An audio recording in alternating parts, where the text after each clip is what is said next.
Whoa! Hello there. How are you? I'm all right, sir. Sorry, I was just checking my mic because it's been so long since I've been here. Is this okay? Is this okay? Oh, Okay.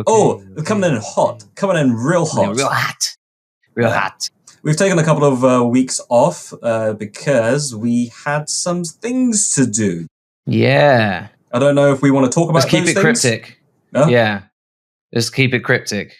Let me Well- know if you want any help with the gardening again. I've got all the shovels in the boot of my car. For all those dead bodies.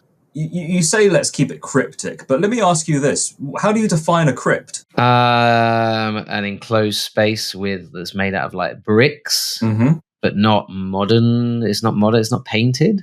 How do you define a crypt keeper? Torches. Well, a guy who just keeps things in order. You don't want to let the clutter build up, do you? I don't know why, but I imagine some sort of mummy in a tomb, but he's also got like a suit on, but he's got. Oh, so he's the crypt keeper. He's the crypt keeper. Yeah. Yeah. I think right this way. I think I remember there was some sort of cartoon. Imhotep, right this way. Speaking of Imhotep, I was watching a movie the other day and I was like, I'm pretty sure that guy's Imhotep. Turns out he wasn't. You mean like in the movie? You were just watching like a James Bond movie? Yeah. I'm pretty sure that guy's going to turn out to be him. Who was it? There was a show that I was watching. It could have been a reality show or something. Yeah, it was like a Channel 4 reality show. And this guy, he wasn't Egyptian or anything. He wasn't even the actor who played Imhotep from The Mummy. It was just some guy who looked a bit like some guy. The Mummy. And I'm like, at some point he's going to be like... at some point he's going to say Imhotep. And then Louis Theroux's there saying, yes, but how did that make you feel? Those are the only two things that I remember him saying. Imhotep is his name. Yeah. And his, I guess, love interest was Anuxanamun. Yeah. What a film. Those first two. The second one, questionable, but still a romp. Yeah. First one. First one was great. First one, absolute banger. Yeah. But Jerry Bruckheimer? No. Is it Jerry Bruckheimer? No. Wouldn't be surprised. Barry Sonnenfeld, maybe. I forget his name. Okay. He's the guy who did the... I'm probably getting my wires crossed, but I'm sure there was this guy who did the swashbuckling adventure movies, and Jerry Bruckheimer was one of them, wasn't he? He did the Pirates movies, right? Big producer. Yeah, he did Pirates. I wouldn't be surprised if it turned out he did The Mummy. The Mummy was done by none other than, drum roll please, Stephen Sommers. I'm thinking of Stephen Sommers, who I know he did The Mummy and The Mummy Returns. and nothing others. Else. Yeah. Anyway, speaking of The Mummy, here's the jingle.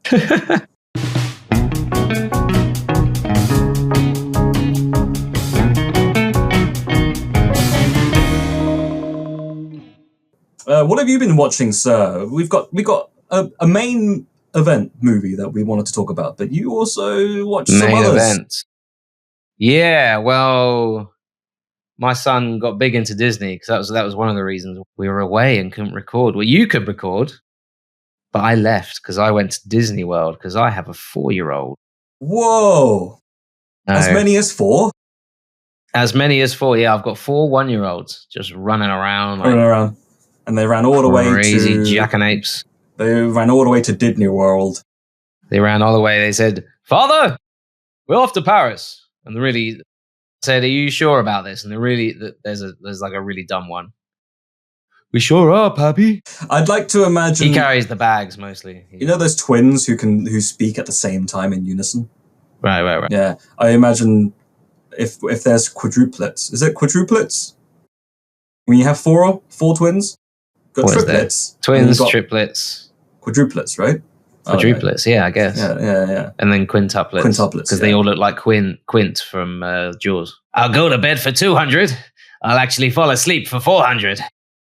What other... Quinn, Joseph Quinn, he's an actor, right? Yeah, sure. He won Dr. Quinn, medicine woman, the other one.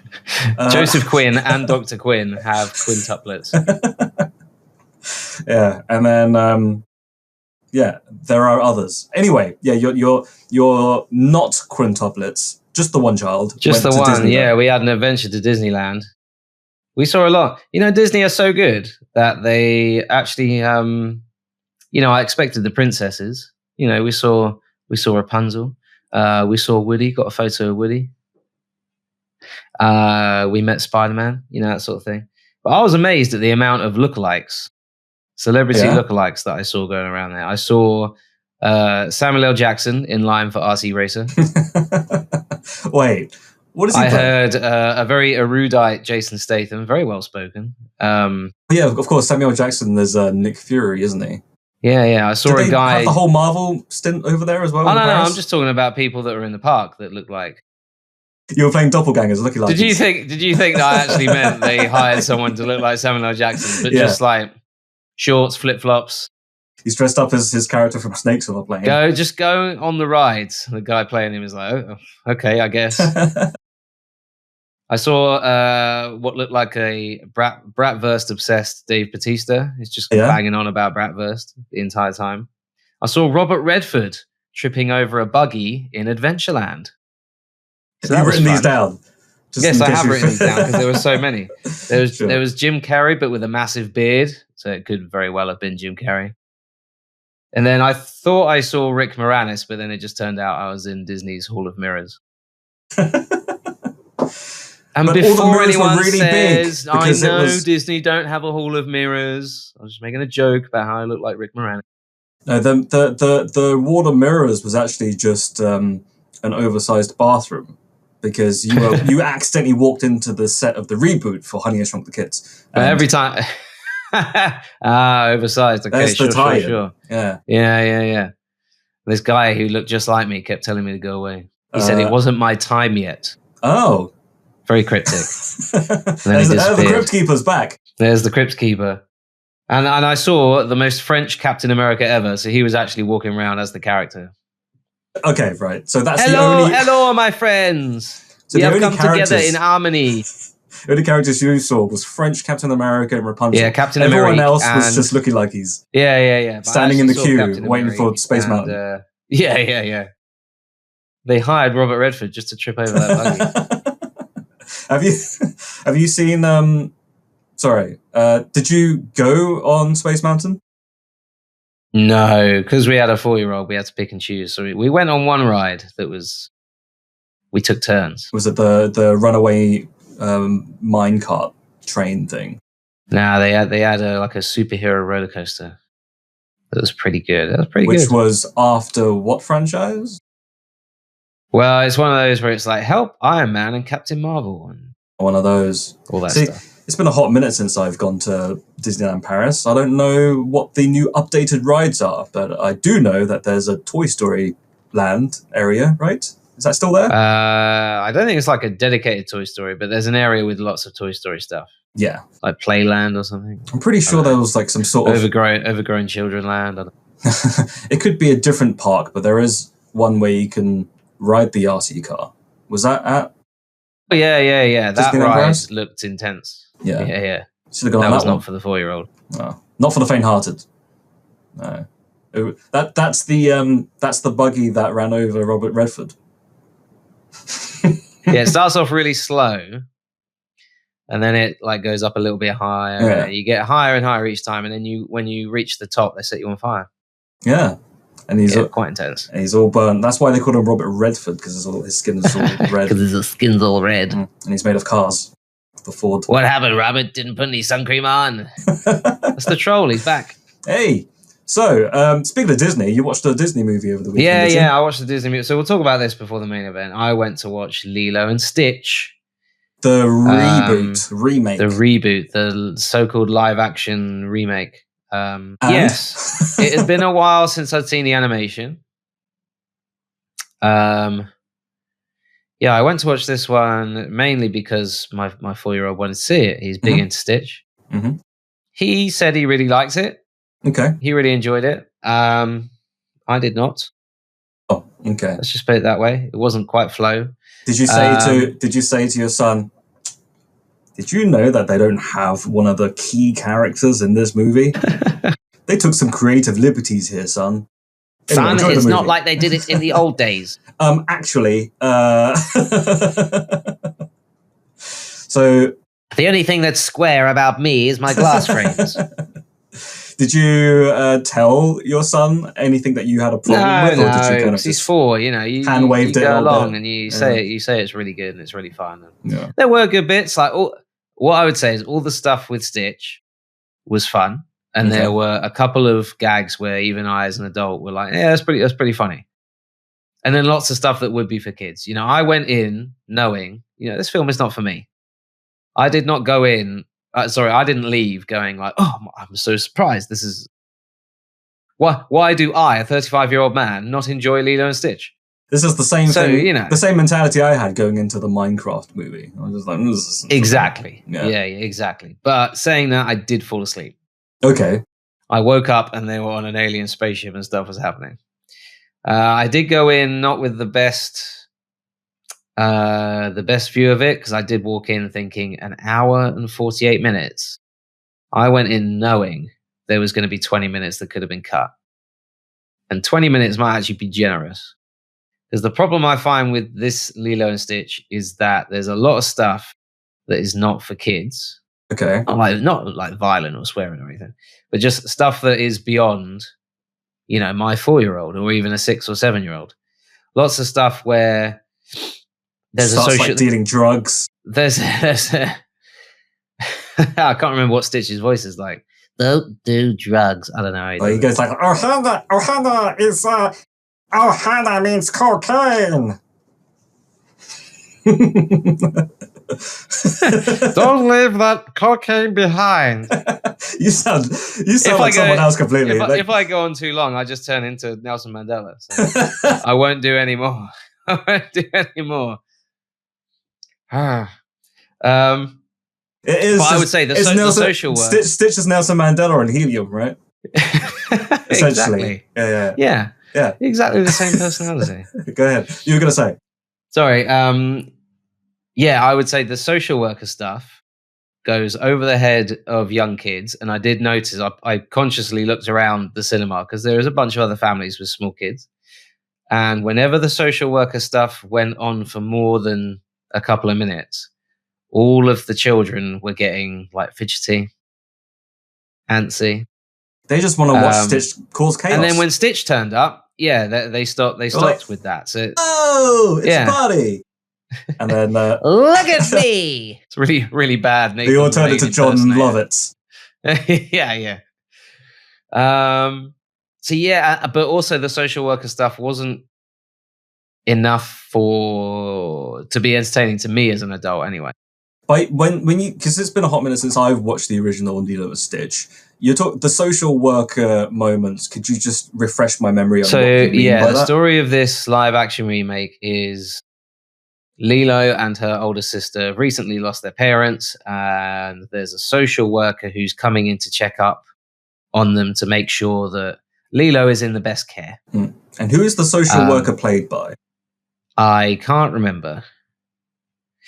But that stuff, it goes on too long. There's a lot of setup that could be done in 5 minutes instead of 15. And I'm not saying that in a sort of cinema has to be efficient, but if something doesn't need to be stretched out to 20 minutes, don't stretch it out to 20 minutes. It's 108 minutes. That's long for a kid's movie. You could have had a compelling, interesting opener that intertwines the two plot threads of social worker and Stitch the alien arriving on Earth trying to escape, and the two aliens that were chasing him. You could have threaded those together. Yeah. Feels like I'm having a go at you. You could have done this, Leslie. But then you have to remind yourself it's a kid's movie. But then again, it's like, okay, but make it for kids then, right? Yeah. Make it for kids, and it can still be good. Yeah. Toy Story is a movie for kids, but it's a well-made movie for kids. I think the thing is with comparing something like Toy Story and even the original Lilo and Stitch is that the aesthetic is basically for kids. It's in animation form. So bright colors, a lot of animation, things moving, a lot of moving parts. Yeah. But then when it cuts to adults or real people talking, I don't think kids are really going to be vibing with that kind of stuff. Not as much, certainly. Because they had social worker. They had the social worker plot line. The social worker stuff should just turn it into a musical. Then the kids would love it. The singing and dancing. I couldn't remember. My wife reminded me. This is what musicals look like to me. Viewers and listeners, I'm trying to ignore Leslie, but every time I do, he just dances more. Yeah. Anyway. Very good. Yeah. I want to be able to talk about the main event movie. The main event. Let's talk about the main event. Let's leave. Do you want to give a rating for your Lilo Stitch? Chat. Really? Okay. With one T. That was quick. Quick on your feet. I fell asleep. Okay. Speaking of which, I fell asleep almost in the movie that we're about to talk about. Really? Yeah, but I think I was exhausted because I'd just done a full day's work and then I went into watching a 3-hour movie, almost 3 hours anyway. Very long, yes. The main event movie that we're talking about is a 8th installment of a long-running franchise, even longer than the first movie because it was adapted from a TV show. So, yeah. You think Tom Cruise was the first one? No, sirree. It was the other guy who I cannot remember. No, sirree, Bob. His name was Captain Impossible. Captain Mission. Captain Mission? The previous installment. What was it? Dead Reckoning. When they said IMF, and then they said, what does it stand for? And they said, Impossible Mission Mission Force. I almost fell out of my chair because of how ridiculous it sounded. Yes, it's a carryover from the TV show, isn't it? Which is, I like that they kept it in. There's a bit of charm to that. Yeah. But at the same time, they do try and avoid showing it or saying it too much on screen. So what did you think? Now let's set up then Mission Impossible. Were we going to do a recap of what the original series is, or should we do that afterwards? Let's do recap of just this movie. What is this movie about? Okay, sure. So this is supposedly the send-off of a long-running franchise, that being the Mission Impossible franchise. Tom Cruise, he's the main man. Ethan Hunt, Huggity Hunt, they call him. Some might say that his name has a hidden meaning, because as a spy, he goes and hunts the bad guys. Yes. Yeah.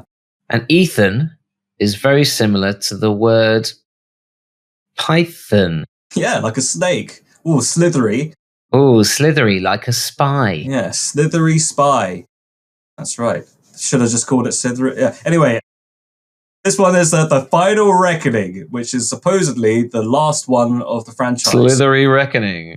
Is it the last one? Who knows? My eyelids work independently with one another. That's how I do it. I don't do the wink. I just do, no, I didn't make that mess. Audio listeners here, Matthew's doing something Watch crazy. The video. I just realised we never really introduced ourselves, but I'm sure we don't need to. Yeah. Anyway, you're you and I'm me. Yeah. So we're talking about Mission Impossible not Dead Reckoning, Final Reckoning, aka Dead Reckoning Part 2. It's following on, isn't it? They've got the crucifix key, and they have to stop the AI, the entity, which is said like 1,000 times in this movie. Which might go into it. I'm a little bit disappointed with how they handled the entity, but yes, we'll talk about that in a bit. So Tommy Cruise has got the crucifix key, but he's trying to destroy the entity. So all the world's governments are thinking, let's control the entity, because whichever government has control of this, we're in charge of the whole world, baby. The world is ours, as another spy once said. Maybe. I don't know. And then... You're thinking like James Bond. I am thinking of James Bond. And then, yes, but he has the crucifix key, not any of the governments. And he's saying, well, I'm not coming in. I'm not following your orders because this thing should be destroyed. Shouldn't even be controlled by me. Because some people are saying, Ethan Hunt, you're the only one. You're the chosen one. I was sick of the amount of times that was said. Only Ethan Hunt could do this. It's like you were destined for this. And everything in the previous movies led up to it. There's a bunch of old faces that come back, even from the first movie. And some links to the third movie, which I did not particularly enjoy. and then some other stuff and bingle bangle bongo. Bunch of action sequences. That's pretty much the recap. That's all you need to know. It's one of those where don't examine the plot too closely. No. Otherwise it gets silly. The problem that I had with this movie was that everyone's going in to watch this movie because they know it's an action movie and they want to see the crazy stunts that Tom Cruise pulls, because that's the main draw for all these movies. Tom Cruise does his own stunts. He's hanging all off the a marketing's plane. built around the big tower, getting onto the plane. What was the other one? The motorbike. Yeah. He's fishing with a very long pole. He caught his own fish. Oh. He's an actor. And then he's like on the side of the screen just eating his popcorn saying, that's real. That is real. Have you seen that clip of him eating popcorn? I don't think he's actually eating popcorn. I don't think he's eating. Because you see the popcorn fall out of his hands. He picks like a handful up and then just the next step will be him like a bird. Turns out that wasn't actually Tom Cruise. It was just a pigeon with a Tom Cruise in a suit. Yeah. So, this movie is marketed to be this like great action movie. However, I feel like it was kind of a little bit lacking in the action, and there was a lot of exposition. Boy, was there, yeah. The first hour was all... How it felt like to me was when you play a board game with a bunch of friends, and you don't know any of the rules, but they're explaining it to you. And you're like, okay, what now? Okay, all right, this way. Yeah. Okay, right, okay, yeah. But they're explaining everything. They're even like, you could do this on your first turn, but if you really want to play well, you're going to do this. And the reason why you do this is so you can do this at the end of it. And you're just trying to hang on for dear life. You're like, can I just play the game now? I was watching it with a couple of mates, and about 40 minutes in, because I checked my watch, and I said, you realize this has all been exposition so far, right? There's not been anything other than just talking about, do you remember when he did this thing in Mission Impossible 1? Oh, how about Mission Impossible 3? Let's not talk about Mission Impossible 2. No mention of Mission Impossible 2 at all. Because, and I would say it's the worst one. So I've been told. Before you jump on me, they're all good. Yeah? They're all good, in my opinion. People have said that the second one is the weakest, but that's objectively. Subjectively, it's still an all right movie, however how ridiculous it could be. Yeah. He hanged off a cliff. For real. He dangled a knife next to his eye. For real. That's crazy, though. Why would you do that? Why would you put a knife so close to your eye? I would say, linking to that, Cruise clearly goes about this in a way that it's not just about making him look perfect on screen. Mm-hmm. That is certainly a big part of it, him looking good on screen, him looking the hero. But I like that there are some shots during these action sequences where I'm thinking that's not complimentary. He looks ridiculous. But it really fits. Are you talking about the bit where he's hanging off the plane and he looks like he's got a bowl haircut? And he's like, he's got the bowl cut and a Nixon impression.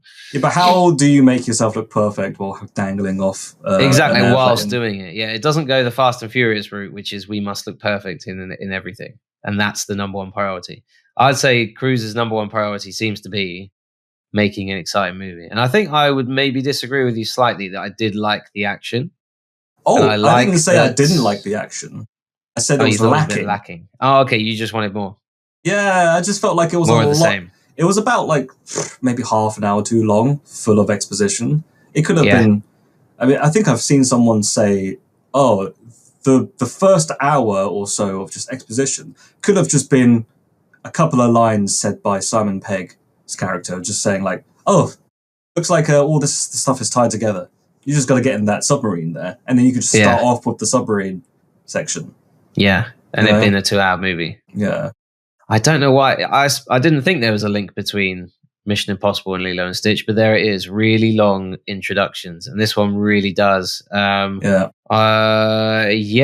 don't think there's anything in particular that saves it. It's just a bit of a slog to get through that first 45 minutes or so. Yeah. The rest of it... It does pick up. The rest of it is excellent, though. The second half of the movie definitely picks up. I mean, the whole biplane sequence, I was there just hanging on for dear life. Yeah. The submarine sequence, oh my goodness. Now, when I said that, I almost fell asleep during Mission Impossible. It was actually the beginning of the submarine sequence. Because all the exposition leading up to it was sending me to sleep. Right. At the point when it started happening, I was just like, okay, we're going into a new sequence now. But it felt like, first of all, it was very dim lighting. I was already quite tired from work anyway. Yeah. And then it was very slow and droning, and I was just thinking, man, we've just spent an hour listening to people talk, and now we're underwater, and it's very slow and everything. So, and that's when I just felt like I can hear the water trickling, and it's so meditative. I was starting to fade away a little bit, and then the moment when Ethan Hunt was, it seems like he's about to drown.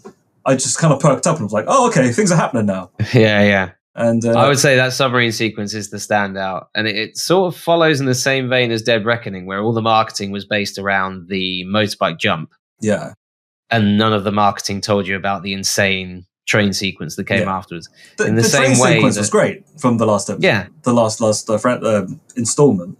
And but the bicycle jump wasn't even really that impressive because he did it, and I've seen the behind the scenes, but they replaced the whole ramp with CGI, and it's so like... Yeah. But what I like is that it's almost like a starter. Yeah, like a stunt. It's a little starter, and then the main course of the train sequence comes along. In a similar way, all the marketing is around the biplane thing. There was the semi sort of famous video, I guess, where it's the start of production and it's Tom Cruise hanging off a plane, like talking to the viewer, like, I'm filming my new mission. I'll see you at the movies. I'm insane. See you at the movies. Yeah. He actually added the I still can't remember I still can't forget the bit where not to do with Mission Impossible, but like some of the marketing for another movie he did, which was The Mummy in 2017, where they released the IMAX trailer, but they accidentally released it without the music. Yeah, and it was just to go I think they took a page out of that book. He has got very distinctive. Yeah, he does. Anyway, editing is amazing. Lots of people have been talking about the editing, and I would say that it really does stand out, but not too much that it distracts. I do feel like sometimes they could have. Yeah, editing is great. However, there were moments where they were foreshadowing things that were going to happen. Like, they were doing the whole Ocean's 11 type thing where it's like, we have to go through here and then we've got to go through there. But they were showing actual clips of what's going to happen. So, like, they reused they've those done clips. They've done that. Have they done that throughout the franchise? Maybe not all of them, but I remember one of the older ones during the introduction. I think it was maybe Ghost Protocol. Yeah, during the opening credits, there's a big montage of like everything that's going to happen in the movie. Yeah, but sped up. I don't know. For me, I just feel like it's like watching the trailer right before watching the movie. But that's just me. I would prefer them to just leave the crucial moments to be a surprise, and there's a bit more of an element of surprise when you just reveal that something's happened instead of foreshadowing an actual sequence. Like the ending was already shown earlier in a hypothetical, but it's kind of like, I already saw this shot from earlier. So it's kind of like, I'm not surprised that actually happened because they said it was going to happen. And I think the movie ended in the way that I expected, which disappointed me. Well, hang on.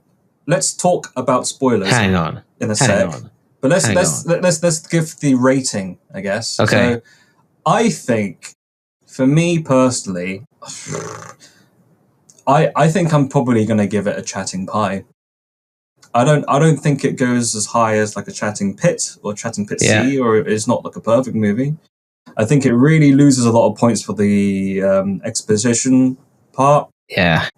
That was one bit that really made me laugh. But I'll talk about it in spoilers. But yeah, I think the Chatting Pit Chatting Pie is purely based on the action, which I thought was incredible. I thought the stunts were definitely impressive. Yeah. Like you said, the editing and, the performances still pretty good. Some of the characters were a little rough around the edges, I felt. Okay. I'm not sure about you, but yeah, that's a little that's underdeveloped. I'm not sure where Ethan Hunt gets all these romance plots from. Yeah. When there was a moment where like when do they happen? There's a flashback and he speed runs through all the different romances that he has, and I'm just kind of like, oh, okay. So does that mean this new one is also a love interest? I don't think she is, but like she's kind of like lumped in there with the rest of them. It's weird that she's treated as such. Yeah, see, for me, one of the reasons why I really liked the third Mission Impossible movie, one of many reasons, because I love that one, is that it number 3 brings him into new territory because he's got this person that he's going to marry. Mm-hmm. I think it ends with them getting married, doesn't it? Michelle Monaghan, her character. Yeah. And, you know, it makes a bit of a change. And I'm not a huge fan of, like, every movie he's got a different person he'd sacrifice everything for. Yeah. And in this one, it's a thief. A thief that he meets in the previous film. And yeah, at an airport. All right, cool. And they also didn't need to have it. What's your rating, then? What would you give it? Chatting P, probably. Chatting P? Okay. Exposition takes a lot away for me. I was being generous with Pi, if I'm being honest. I could probably give it a P, but I'll stick to what I said. Sure. Yeah. But Should we go spoilers then? Then again, I fell asleep and you didn't. So what does that say? Hey, these ratings don't matter. It's just what it is. Yeah, spoilers. So, I found the death scene of the main villain quite funny. Yes, I think intentionally so. Yeah. Because what does he say? He goes like, "Oh, I'm the only one with the parachute. Yeah. Good luck." Whack! His whole head just like caves in the tail of the airplane. Yeah.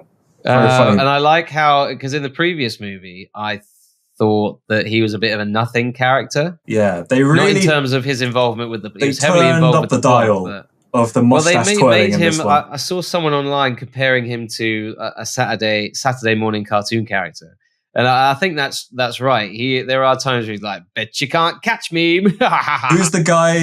Who's the guy from Catch the Pigeon? Dastardly. Yeah. Right. Yeah. That's him. That's him. It is him. Yeah, he's got a plane as well, hasn't he? Yeah. Who's Muttley then? One of his goons. Oh, I don't know. Tom Cruise's next love interest. Mm. Yeah. Anyway, so I found that quite funny. Was there any other spoilers that we could talk about? You said you were going to talk about something. That it ended the exact way that I thought it would. Oh, the kind of everyone on the street. They all meet up in the street. They all nod at each other and smile and walk off. And then it did feel. Spoiler alert! Tom Cruise turns around as he's walking away and he shoots, and then the barrel fills with blood. Ethan Bond will return. So yeah, it's definitely open-ended for a potential sequel, even though this one was called Final Reckoning. Yeah, and all the stuff that was like, Ethan Hunt's the chosen one. Ethan Hunt, you can do it. Ethan's our man. If he can't do it, well, he hasn't got a stunt double, so no one can. I mean, I can't imagine him being able to do any more at his age, because I was surprised to find out he was 62 and still doing stunts. And I thought he was in his 50s. And time has gone by way quickly, because I remember realizing his age during Fallout, which arguably is my favorite installment of the Mission Impossible franchise. I thought Fallout was a cracking... I very much enjoy Fallout. Fallout was great. I think I enjoyed Fallout much more than the last two. Even then, he was in his 50s. And I was like, oh man, how is he still hanging off helicopters or doing all this nonsense? But yeah, at 62, hanging off a plane. How long does it take to make one of these movies? 2 years? 3 years? He's going to be 65. 5 years shy of 70. He's not going to be able to do any more. He's going to be... It's definitely going to be Mission Impossible at that point. Watch, he'll walk out onto a chat show to publicize the next one. Yeah. He's installed bionic arms. Ladies and gentlemen, Tom Cruise.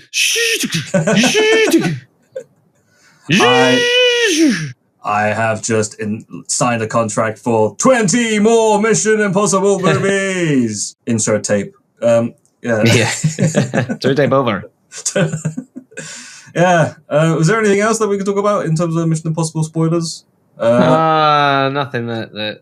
Oh yeah, the ending. Not the ending, but the climax of the movie where, the whole plane's going down.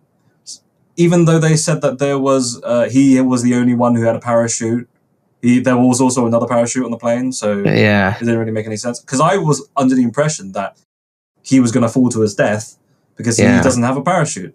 Turns out he does, and then the parachute burns, and then he's had another parachute. And then the bit where they have to capture the entity within 1 split second. Yes. And they were all dressed up in Indiana Jones clothing, and I was like, this is Raiders of the Lost Ark, right? Yeah.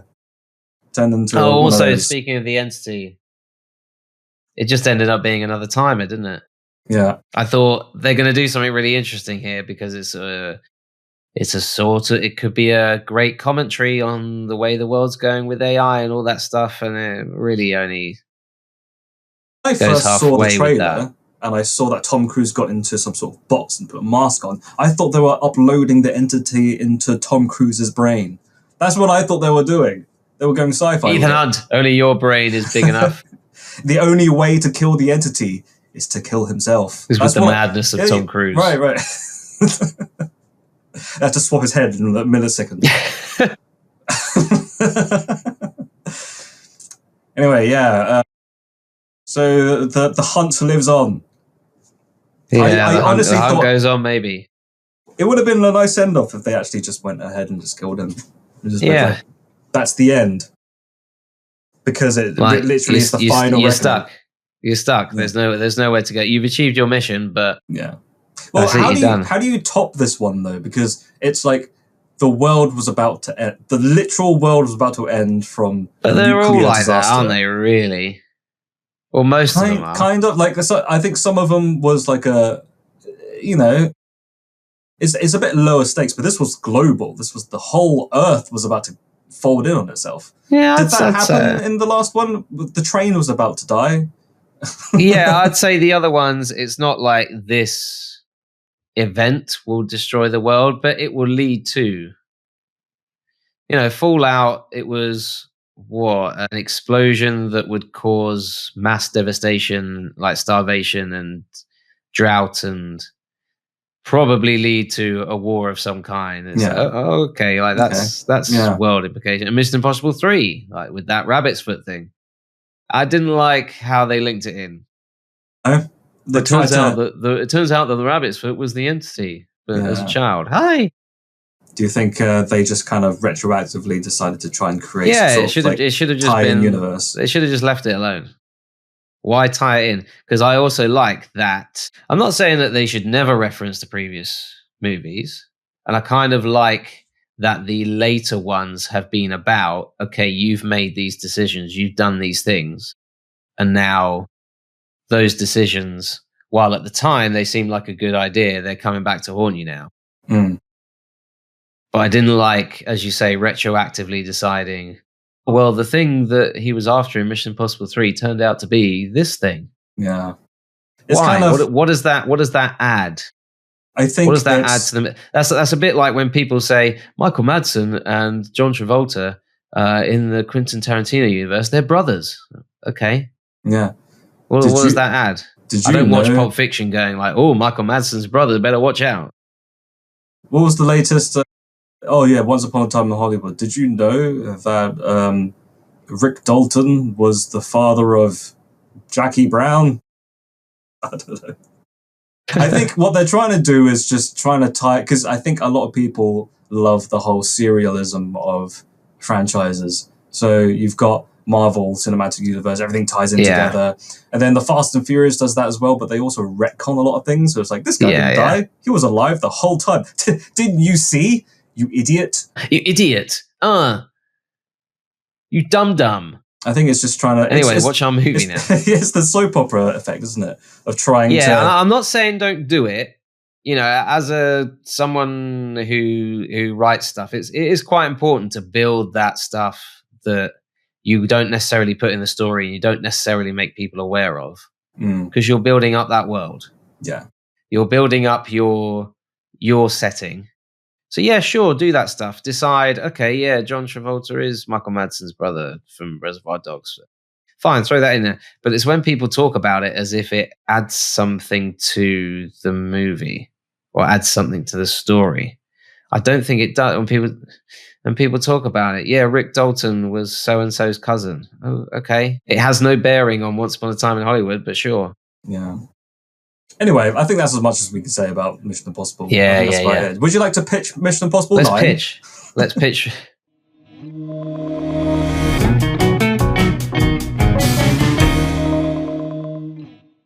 Mission Impossible 9, Final Reckoning, Part 2. Part 3, Part 5, Part 10, Forever! Yeah, pitch time. Okay. Right, so we now see Ethan Hunt. He's walked off into the distance, but he's come back again. What's the big threat? Entity's gone. The rabbit foot's gone. John Woo's Mission Impossible 2 is gone. Forever. What's bigger than artificial intelligence? What's bigger than nuclear disaster around the whole world? 2 artificial intelligences. It's like when you get 2 AI chatbots talking to each other. Now there are 2 Terminators. See how it works? Right, yeah. Entity squared. Now there are 2 entities. You know what really bugs me? Rabbit's foot. Yeah. So the more powerful of the 2, because it hasn't been defeated, but it's the younger one, isn't it? It's like the version 1 of the entity. Hear me out. So it's a bit more immature. Go on. Yeah. Rabbit's feet. It turned out. What's the plural of entity? Entities. Entities, yeah. With a $sign. And then we retroactively we show a clip from Mission Impossible 3 where he's grabbing the rabbit's foot, and then we it will look really shoddy, and then the camera pans across just slightly, and there's another rabbit's foot just behind him. What you didn't know, Ethan. Yeah. Well, you know what really bugs me about the Final Reckoning, and this is a spoiler for people who haven't listened to the review. So, spoiler alert for Final Reckoning. They capture the entity in a little USB stick, right? So, but they didn't destroy it. They just kept it. And they said, Ethan, it is now in your hands. Ethan, you the best. Ethan, you the man. And then I'm guessing maybe he dropped it somewhere. Like, uh-oh, I dropped the entity, guys. And then someone... He was half asleep and he was like, man, I got to upload these pictures to Instagram. He's doing it the old-fashioned way because he's 65. So he plugs it in. He uploads it to Facebook. Oh no! I've uploaded the entity onto MySpace. It's gotten everywhere. I've uploaded the entity onto Bebo. Remember Bebo? I remember Bebo. I was on Bebo for 5 minutes. What a crazy time. Yeah. And then the entity has got its friends list, like on MySpace. and guess what? Ethan Hunt's not even in the top 8. Oh no! No. Who is on the top 8? The 2 rabbits' feet. All the other threats from every Mission Impossible. The blacklist. Whatever the drug virus was in Mission Impossible 2, they bring it back. Number 4. Yeah. Tom Cruise's haircut from Mission Impossible. The ghost from 2. Ghost Protocol. The ghost. Casper. The rogue from Rogue Nation. Whatever fell out. Which nation? No one knows. Yeah. Jeremy Renner's on there as well. Do you remember the ending of Spider-Man, The Amazing Spider-Man 2? Yes. Where he walks through... Sorry. He walks through the lab and you see all the different Sinister Sixes. Yeah. That have, they're foreshadowing it. Well, that's how we start off this new movie. We see all the threats. They've all come back. And it's up to Ethan Hunt. He's the one. But at this point, he's about 65 years old now. Yeah. He's going to need some help. Who's it going to be? it's going to have to be like, you know how when Bruce Willis did his last Die Hard, he couldn't do it on his own. He had to bring, what's his face? I don't know, Catherine Hepburn? I didn't watch him. Jai Courtney. Jai Courtney, yeah, they brought Jai Courtney in. And then not just one bald action hero, 2 bald action heroes. So Ethan Hunt brings all of his love interests back. And glues them all together. So they're all... each limb is one separate person. We will save you now, Ethan Hunt. They're like quadruplets. And then they he all wakes speak up. at the same time. It was all a dream. It turns around and... But then it turns out the footage from that dream is the footage from the finale. Yeah. They're just foreshadowing everything. So he has to... We will save you. So this has gone a bit Cronenberg. All the love interests, but Ving Rhames is the body. Yeah, Ving Rhames. We will save you. We didn't talk about Ving Rhames in the... moment's gone now. Yeah, I guess bring back Ving Rhames in as a robot. Well, he's the body, so he doesn't have to get moved around. Or he doesn't have to move around himself. So the voices of all the love interests mixed in with Ving Rhames' voice. They go through Ving Rhames' body. You have a mission. If you want to take it, you can. This body will self-destruct. Never! This body will dismember itself. If not properly mummified. Yeah. So how do we get to that point? I'm just going to blow my nose, sir. Go for it. So how do we get to that point where we round up all the love interests? Because I'm pretty sure some of them are dead. So yeah, which ones are dead? I got terrible hay fever. Which ones are dead? There's... spoiler alert for any final Mission Impossible people who haven't seen it. Rebecca Ferguson's character, she's dead. Yes, Isla Faust. I don't remember the characters' names. I know Leah Seydoux, isn't her character also dead? Yes. The French one. There was a French lady. Okay. Was Michelle Monaghan's character dead, or did she just run off? No, she survived. She got partner, right? Remarried to someone, didn't she? Yeah, and then she was also part of the whole radiation team, whatever it was. Yeah. With a radiation team. Yeah. So how do they bring them back? I guess it turns out they didn't actually die. They were wearing a bulletproof vest in that nuclear explosion. Yeah. It was made of Kevlar and they were covered head to toe. Yeah. Nothing can beat Kevlar. Oh no, they were wearing Faraday bags. You know, the ones where you stop people stealing your car keys or your wallets? What, by giving them cancer? Yeah. Well, you know how Faraday bags, you put your phone into a bag and then they can't steal your money through contactless. Oh, those things, right? I thought you meant literally putting their hand in and turning radioactive. No, the whole body was covered in like...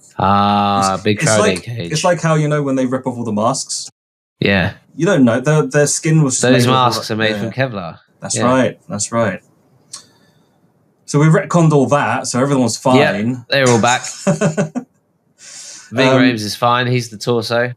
No, but we do need a young, hip action hero who can do all the stuff that Tom Cruise can't do anymore.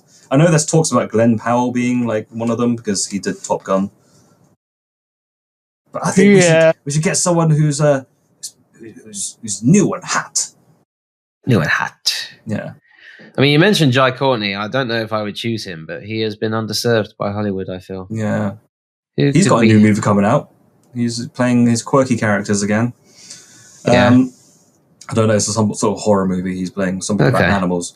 Anyway, yeah. Why don't we inject Timothy Chalamet with a bunch of steroids and get him to... Not Timothy Chalamet, but he would just not fit this. Turn one of Hollywood's so-called rat boys into... Have you heard it? Did you know, like... Don't you mean the Rat Pack? No. I mean, you're a rat boy. Last year, there was a buzzword going around where it was like the hot... It was Rat Boy Summer. Yeah. I'm going to look this up. Hollywood Type in Rat Boy Summer and you'll see the type of actors that are classed as rat boys, and they who are hot rodent men of the summer? Hot rodent boyfriends. That's it, rodent boyfriends. I thought they were called rat boys, but close enough. Rodent men. One of them was the guy from The Bear. I'm seeing pictures now. Timothy Chalamet. That's really insulting. That is really, really insulting. Or is it a compliment? He has more of a pointed, angular facial structure that is almost rat or mouse-like. I think it might be society's way of getting back from everyone calling women birds or chicks, you know? So, hey, you know what? Rats. Rats. How you like them apples? I don't know. Okay, we'll employ a rat boy. Yeah. Which one of those? What about the guy from The Bear? Yeah, he's always trying food in The Bear like that, isn't he? But, well, to be honest, he actually put on quite a big physique in the Iron Claw. Did you watch the Iron Claw? He was good in that. Yeah, we could cast him. Yeah, I reckon he could do all that. He's kind of the similar height as Tom Cruise, isn't he? He won't overshadow him. Yeah, maybe. Yeah. Jeremy Allen White we're talking about. Jeremy Allen White, that's his name. Not to be confused with David Alan Grier, another triple-battled actor of Jumanji fame. Or Matthew D. Smith. Matthew D. Smith. Of Chatting Pitch fame. And then what happens? What's the threat? So we have the 2 rabbit's feet, right? Oh, we know the threat. It's all of them combined. If the Mission Impossible franchise, Skydance Entertainment, I'm looking at you. If you are trying to connect them all, you know, might as well just connect them all again. Bring them all back. All the dead love interests, bring them back. What, and all the villains? All the villains, bring them back. How'd you bring back Philip Seymour Hoffman, though? I'll find a way. If they can bring back, what's his name? Grand Moff Tarkin from Star Wars with... Grand Moff Tarkin, huh? I forgot his name for a second. You think you're big stuff, huh? Hey, Tarkin. Hey, no one's talking to you, huh? They could just... Like AI, the entity, is Philip Seymour Hoffman. They could just voice him. It feels so gross. Yeah. Yeah, but it's the entity, but talking through them. Yeah, that's right. And it displays a hologram. How do we not know that the entity's voice wasn't just Philip Seymour Hoffman's soul trapped inside? All we do, we don't use AI. We just take a ton of B-roll. Yeah. And then we deep fake the B-roll with new dialogue. We don't even need to... Well, I suppose we could deep fake it. Sure. No. Let's not deep fake it. Let's repurpose what he says. Yeah. Like repurpose, like Philip Seymour Hoffman went on Letterman one time, and we'll just use the audio from that. Yeah. Why not? They did it to what's his face, Ian Holmes, didn't they? Yes, they did. They brought him back for Alien in this janky. I am. Yeah, not a fan. And they didn't have to. They really didn't have to. It could have been anyone, but they did it anyway. Yeah. So, they've done that. So, someone else. Let's make the entity more active. You know who the main villain should be? I know that the entity is effectively the MacGuffin of the movie, isn't it? Right. But there has to be a villain, the one that's controlling it. Okay. I reckon we bring back Jeremy Renner. Turns out he's good guy turned bad. Oh, turns out he's been bad all along. Yeah, that's why he left for so long. He was like, I can't. The reason why he helped Ethan Hunt in Ghost Protocol was for his own ends. That's right, yeah. Jeremy Renner's the big bad. He's the big bad. Alongside the entity. Alongside the entity, yeah. Like they're each controlling, they each think they're controlling each other. Like Jeremy Renner thinks, like, I've got the entity in my pocket, and the entity's like... But do we make it so that the entity... Should we make it so that the entity isn't even as big as it was in the Final Reckoning? Because every time a new installment comes in, there's like a new threat that's even worse than the old one. So maybe the entity is it's just like but a grain of rice compared to this new one. The new one. I just think we should make it more active. Entity 2.0, right? Rabbit's feet. Rabbit's feet, yeah. So we have the next rabbit's foot. We make the entity a bit more active. We make it not just another timer to beat. Let's make it an active thing. So it's using the holograms. We inject the entity into Jeremy Renner's brain. Yeah, and they become one. To become one. We bring back the Spice Girls. They do the soundtrack. Only 4 of them. Victoria Beckham doesn't do it anymore. It's going to make money. It's going to make money. We do. Anyway, everyone loved the Spice Girls 20 years ago, and you know what everyone loved 20 years ago? Mission Impossible 1. So, around the same sort of time. Bring them back. Bring them back. What other songs are there? Wannabe. That's the opening crawl. Okay. Bow, bow now. Bow. I'll tell you what I want. I want a Entity 2.0. And then, And the entity can continue using voice clips from Spice Girls songs, like Bumblebee does. Yeah. So when Tom Cruise comes in, is like, "What do you want?" I'll tell you what I want. What I really, really want. And then the hologram of Ving Rhames appears. Yeah. Starts taunting him. How do we get from that to all of his love interests, like into some sort of David Cronenberg and Megazord? Yeah. Jeremy Renner is the Entity 2.0. He's got it injected. Yeah. All he can do is sing Spice Girls songs. So he has to somehow... I like that we're putting these two villains together and it actively makes him worse. As just a functioning human being. Forget like plotting to take over the world. Yeah. Yeah. Now he can't speak. Somehow Tom Cruise is like, I can't get all my love interests are dead, but the only way to keep them alive is to stitch them all together. Jeremy Allen Wright, Tom Cruise, Megazord love interest, like abomination. All three of them. Simon Pegg's like constantly trying to maintain because their limbs keep falling off. Right, yeah. He's like, Isla Faust is really dead, right? And Tom Cruise is like, I don't care, get on it. Come on, Benji. Yeah. Oh, yeah, we got to put some masks in there somehow. At some point, someone takes a mask off, right?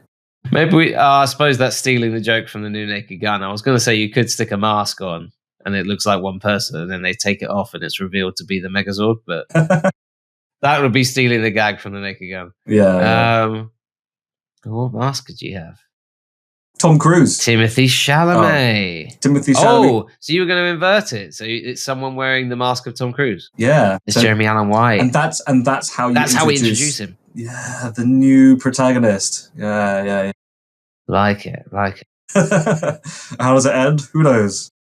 Tune in to find out. Well, they all meet up in Leicester Square and go and have some popcorn. You've got like the Birdman. next to Jeremy Allen White. Where do we go to next? Ethan Where's our seat? Down in front.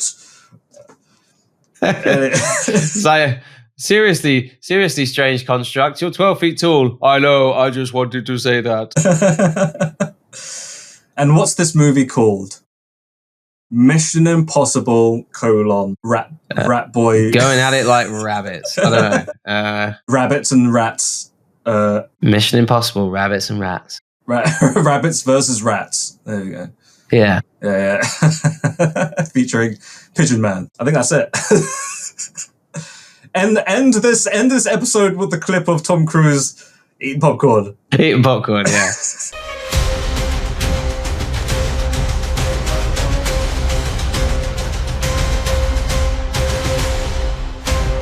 Chatting Pitch has been brought to you by Leslie Way and Matthew D. Smith. If you enjoyed this episode, feel free to listen to others and maybe even subscribe.